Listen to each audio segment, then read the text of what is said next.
All right, let's dive into one of history's most fascinating contradictions, ancient Athens. We're talking about a city of absolute genius, a place that gave us art, democracy, philosophy, but was also, at the same time, a city of filth, deep conflict, and, in the end, total self-destruction. So, let's peel back the layers on this so-called Golden Age and see what was really going on.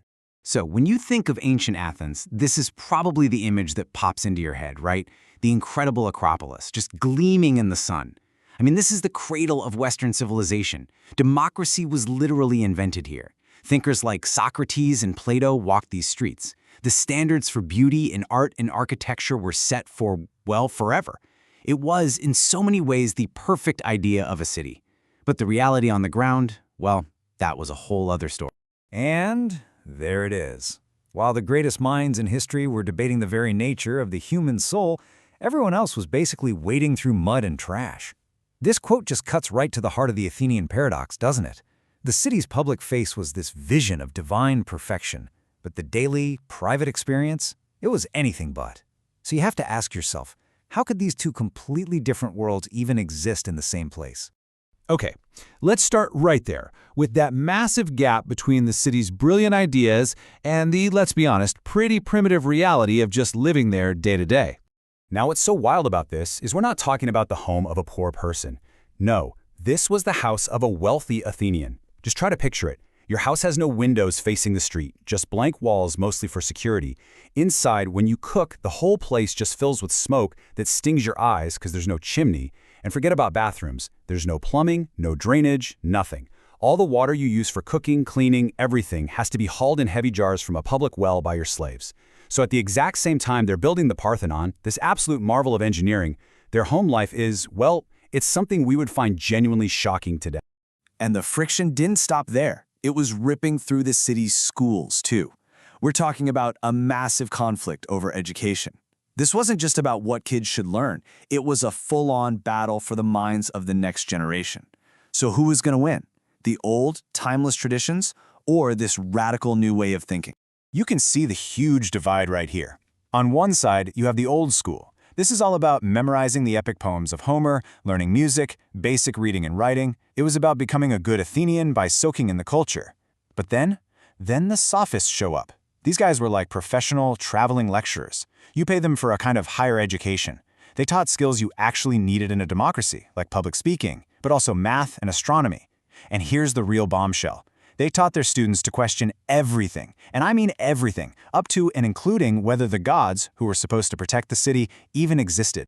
Wow. You can just feel the panic and the anger from the establishment in that quote. For the older generation, these sophists weren't just teachers. They were a dangerous poison, a threat to the entire social and religious order.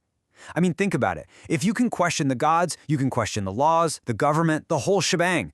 For a lot of people, the solution was simple. Get rid of them, kick them out, burn their books. This was way more than an academic debate. This was a culture war for the very soul of Athens.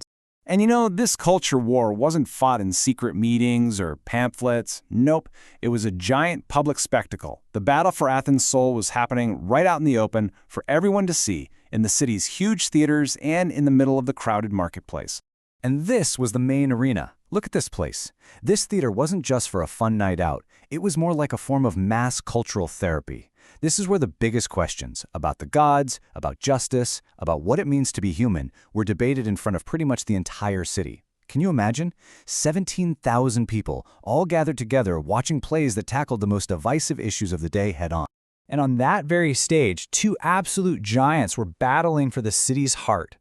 On one side, you had Sophocles, the traditionalist. His plays were powerful and they always reinforced the old beliefs. You know, the gods are in charge and their justice is inescapable. The older generation, the old-fashioned folk, they revered him. But then you had Euripides. He was friends with the sophists and his plays were just electric with doubt and really tough questions. The young, educated men of Athens, they were his biggest fans. So who you cheered for in the theater pretty much said everything about who you were. And then, of course, there was this guy, Socrates. He basically took the debate out of the theater and planted it right in the middle of the street. He wasn't a fancy playwright or a paid sophist. He was just this incredibly brilliant and, let's be honest, probably pretty annoying son of a stonecutter. He'd walk up to powerful men in the market and just start asking them questions. And through this relentless questioning, he'd make them realize they didn't really know what they thought they knew. That was the Socratic method in action, the living, breathing embodiment of this new, critical spirit. So, we've seen all this genius and all this conflict. But let's ask a really practical question for a second. Who is paying for all this? The Parthenon, the sculptures, the huge festivals. This incredible cultural explosion didn't just happen. It wasn't free. So what was the engine that was actually powering the Golden Age? I mean, the architects in Athens reached a level of sophistication the world had just never seen before. You can see the two main styles right here. On the left, you've got the Doric style. It's sturdy, simple, powerful. And on the right, you see the Ionic style. It's more slender, more graceful, a little more decorated. This wasn't just about putting up buildings. It was a massive statement about order and harmony and power. And here's where the money came from. It was called the Delian League, and it started out as a really good idea, kind of like an ancient NATO. All these Greek city-states were going to pool their money and ships to defend against Persia. But Athens, being the strongest, quickly took over. They moved the League's entire treasury to Athens and started treating the other members' contributions less like alliance dues and more like tribute paid to an empire. So essentially, the world's first great democracy built its own empire and used its allies' money to fund its own glorious construction projects. This made Athens incredibly beautiful, but it also made a lot of people really, really resent them. And that combination of intellectual arrogance and imperial power, well, it turned out to be a fatal recipe. The very things that made Athens great, its incredible confidence, its democracy, its military might, were the very things that led it straight to ruin in a long, brutal war that tore the entire Greek world apart. 27 years. Just let that sink in. That's how long the Peloponnesian War lasted. An entire generation of Athenians grew up knowing nothing but constant draining warfare against their biggest rival, Sparta. And this timeline just shows the slow, agonizing collapse. The war begins in 431 BC. Right away, a horrible plague hits the overcrowded city, killing maybe a third of the people, including their brilliant leader Pericles. But they keep fighting for years, until they make one catastrophic decision in 413 BC that basically seals their fate, leading to that final, humiliating surrender to Sparta. And that catastrophic decision was the Sicilian expedition. This was a moment of pure hubris, a massive gamble. Athens sent the biggest army and fleet it had ever put together to attack the city of Syracuse, way over in Sicily. And it was an absolute, unmitigated disaster. The entire fleet was destroyed, and the whole army was either killed on the spot or captured and sold into slavery. It was a blow from which Athens would never, ever recover. And just like that, the city was crushed. Its empire was gone, its walls torn down, its democracy overthrown. By any political or military standard, Athens was finished.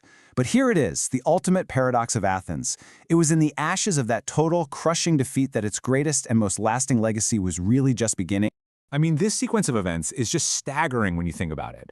Just 5 years after losing the war, the newly restored democracy puts its greatest thinker, Socrates, on trial and sentences him to death. His student, Plato, is so shaken by this that he dedicates the rest of his life to writing down Socrates' ideas in his famous dialogues, preserving them forever. And then, Plato's student, Aristotle, takes it a step further and basically organizes all of human knowledge, shaping Western thought for the next 2,000 years. The physical empire was dead, but an intellectual empire was born from its ashes. But there's one last tragic irony here. Even while Athenian thinkers were creating these universal ideas that would unite the world of philosophy and science, the Greek cities themselves, Athens included, could never get over their own petty rivalries to unite politically. They all stubbornly refused to give up their independence. And that refusal, which was once their greatest strength, ultimately left them weak, divided, and doomed to be conquered by outsiders like Macedonia and then later Rome. And that leaves us with this huge question that the Athenian Paradox forces us to ask. They lost everything, their power, their wealth, their freedom, but their ideas made them immortal. It really makes you wonder, can a civilization's greatest contribution only truly emerge after its physical power is gone?